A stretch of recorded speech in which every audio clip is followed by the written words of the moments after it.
Hikmat juga berarti pemahaman akan apa yang benar, dikaitkan dengan penilaian optimal terhadap sesuatu perbuatan, yang sinonimnya termasuk kebijaksanaan, kecerdasan, akal budi, akal sehat, dan kecerdikan.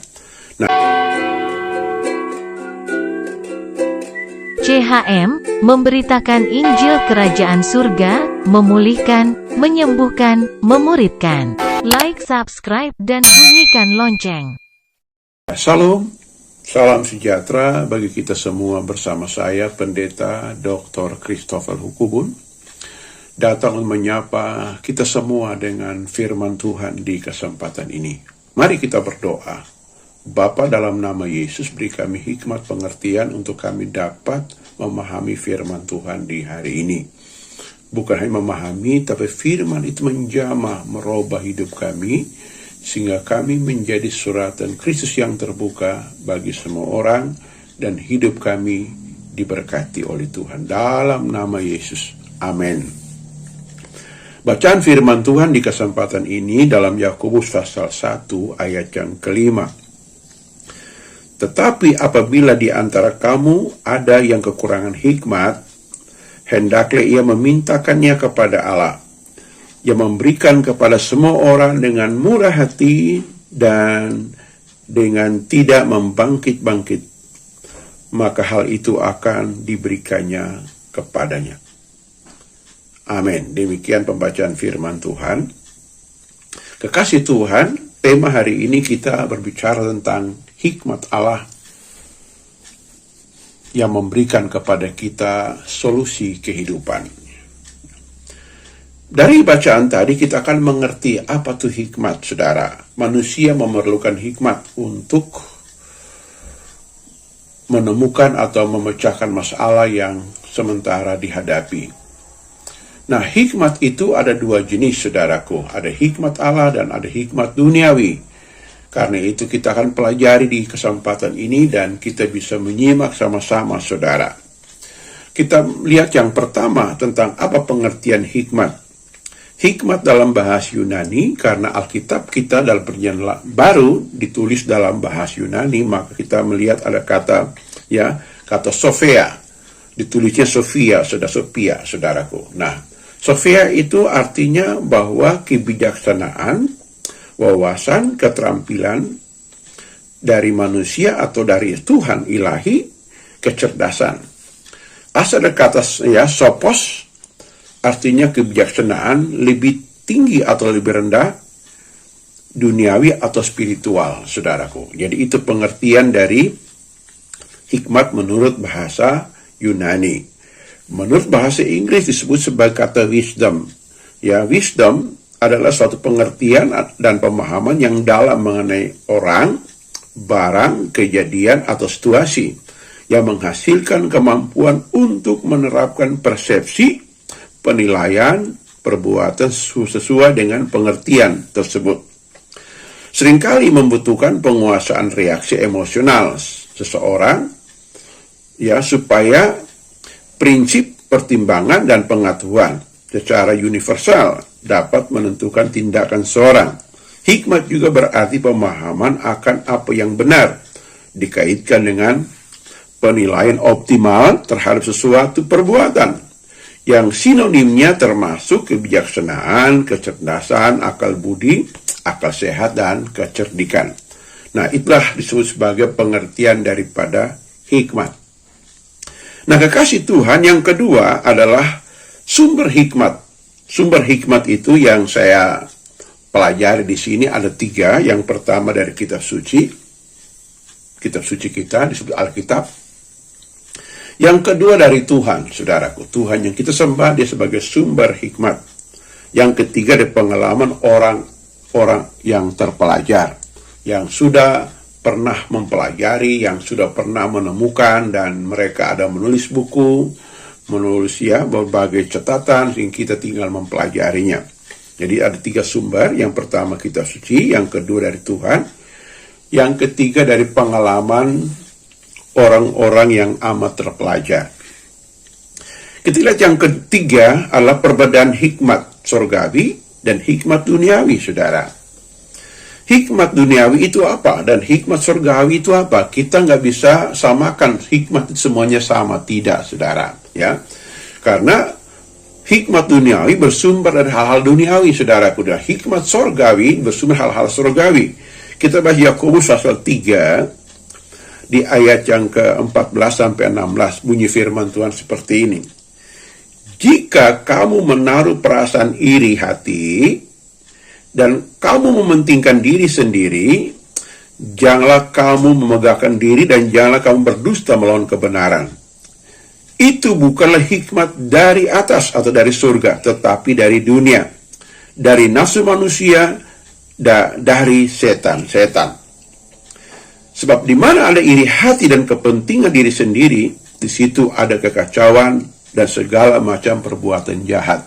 Jadi ciri hikmat dunia jelas, saudara. Itu menghasilkan pertengkaran, perselisihan, hawa nafsu jahat, kepentingan diri sendiri, kemegahan diri, kesombongan. Nah, itu hikmat dari dunia, bersumber dari dunia, saudara. Seperti dalam 1 Yohanes pasal 2 ayat 15-16. Semua dari dunia, yaitu keinginan mata, keangkuhan hidup, dan keinginan daging. Itu semua itu dari dunia. Nah, kekasih Tuhan itulah perbedaannya. Jadi kalau kita pelajari di sini, perbedaannya adalah bahwa perbuatan-perbuatan jahat itulah menjadi perbedaannya.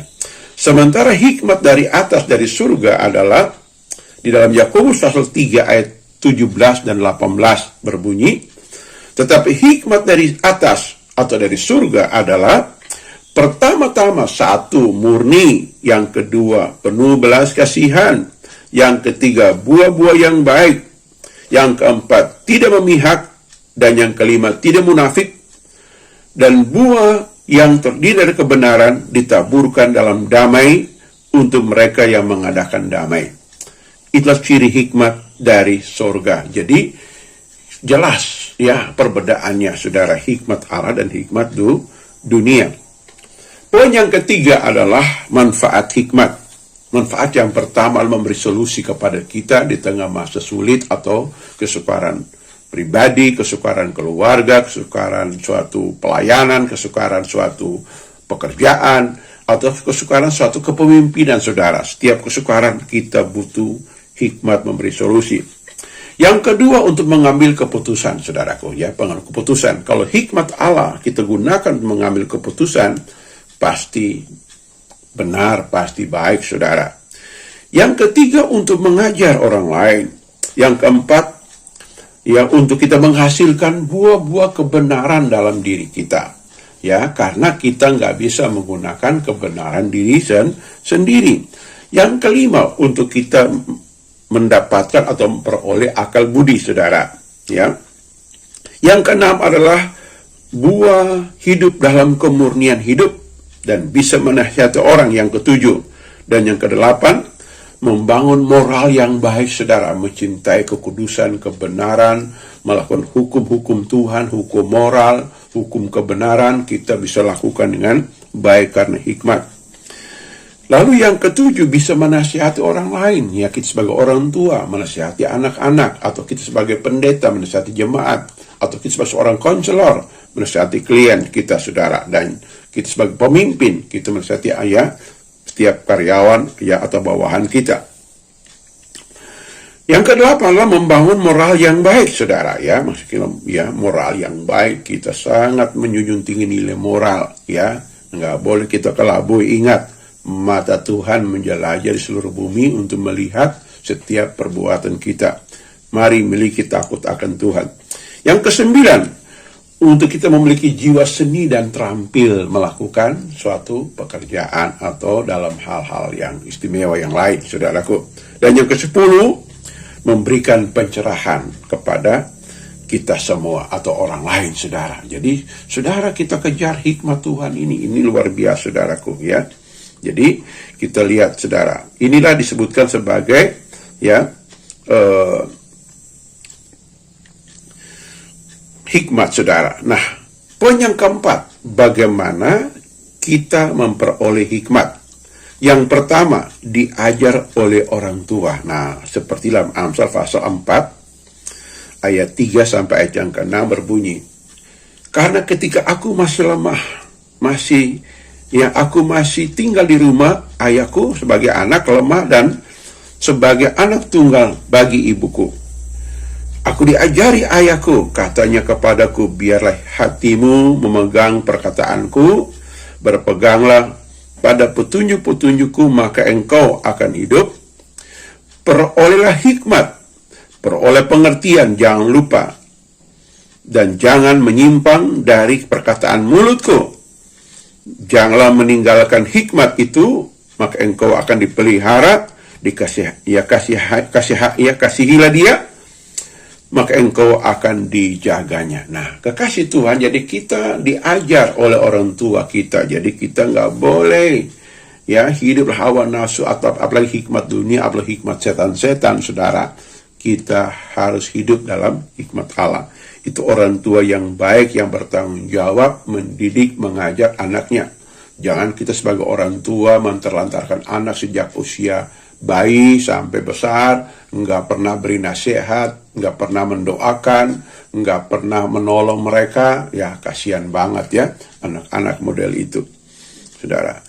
Yang kedua, saudara kasih, kita selain pertama tadi diajar orang tua, yang kedua kita mencenderungkan telinga dan hati kita kepada hikmat Tuhan. Dengan kata lain, kita jatuh cinta kepada hikmat dan pengertian tadi, saudara. Sebab kalau kita mau diajar model apapun, kalau hati kita nggak suka, nggak cinta kepada hikmat, wah, nggak ada guna, saudara. Nah, ini jadi kita belajar, kita ngerti, oh ya, saya mau mencintai hukum kebenaran. Saya mau mencenderungkan telingaku, membuka hati, membuka telinga, mengerti, mendengar, mengerti betul apa itu hikmat, apa itu ciri-ciri hikmat. Saudara, tadi sudah disebutkan tadi, saudaraku. Itu yang kedua, membuka hati. Dengan kata lain, kita mesti mencintai hikmat dan kebenaran dari sorga, saudaraku. Itu di dalam Amsal pasal 2 ayat 1 sampai 2, saudara, membuka telinga, membuka hati kepada firman Tuhan, saudaraku. Nah, ini Lalu yang ketiga adalah kita berdoa, berseru, meminta kepada Tuhan dalam penyembahan kita. Kita minta seperti Salomo, saudara, dia menyembah Tuhan, dia meminta, beri aku hikmat pengertian untuk mengambil keputusan, untuk memimpin umat-umatmu. Itu Tuhan berikan, luar biasa. Yakobus sudah berkata tadi, ayat pokok tadi, mintalah kepada Tuhan, Tuhan kasih hikmat kepadamu untuk kau mendapatkan solusi, saudara kasih. Itu yang ketiga, kita berdoa, berseru, meminta kepada Tuhan, saudara. Yang keempat, kita mencari, mengejar harta terpendam. Di dalam Amsal pasal 2 ayat yang keempat, saudara. Ayat yang keempat disebutkan bahwa jika engkau mencarinya seperti mencari perak, dan mengejar seperti mengejar harta terpendam, maka engkau akan memperoleh pengertian tentang takut akan Tuhan, mendapat pengenalan akan Allah, saudara. Jadi kalau kita belajar di sini, kita ngerti, oh ya, saya mau mengejar, saya mau mencari. Mengejar, mencari artinya kita belajar. Belajar itu long life education, saudara. Pepatah long life, seumur hidup kita belajar. Belajar akademik itu batas waktu 3-4 tahun, 5 tahun, atau 6 tahun, saudara.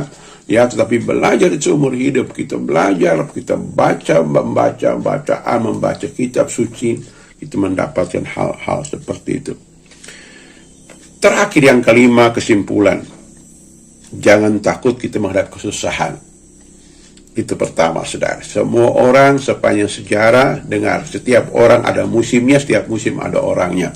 Ada musim baik, ada musim kurang baik, saudara. Kita disiapkan Tuhan untuk hadapi. Yang kedua, cari dan miliki hikmat dari Tuhan. Tuhan pasti memberikan hikmat kepada kita. Yang ketiga, beri diri kita diajar atau belajar, saudara. Jangan sok pandai, jangan sok tahu, saudaraku. Kita ini sekalipun sudah banyak hikmat, kita berkata, saya belum sempurna. Saya mesti mengejar lagi. Saudara, itu orang tipe belajar. Yang keempat, bersedia membuang nilai-nilai jahat, nilai dunia, nilai dosa, saudara. Ya, kita buang, kita bertobat, ya, saudara. Jangan kita anggap, oh saya ini paling benar, paling baik. Tidak, saudara. Yang menjadi ukuran itu hikmat yang bersumber dari kitab suci, saudara. Ya, itu yang mengajar kita. Yang kelima, berilah telinga, suka dan cenderungkan hati untuk hikmatnya. Kita cinta sekali, ya saudara, kita butuhkan sekali, saudaraku, ya, sehingga kita dapat menerima berkat hikmat yang dari atas. Dan yang keenam, terakhirlah, berkaryalah selama ada napas di hidung, saudara.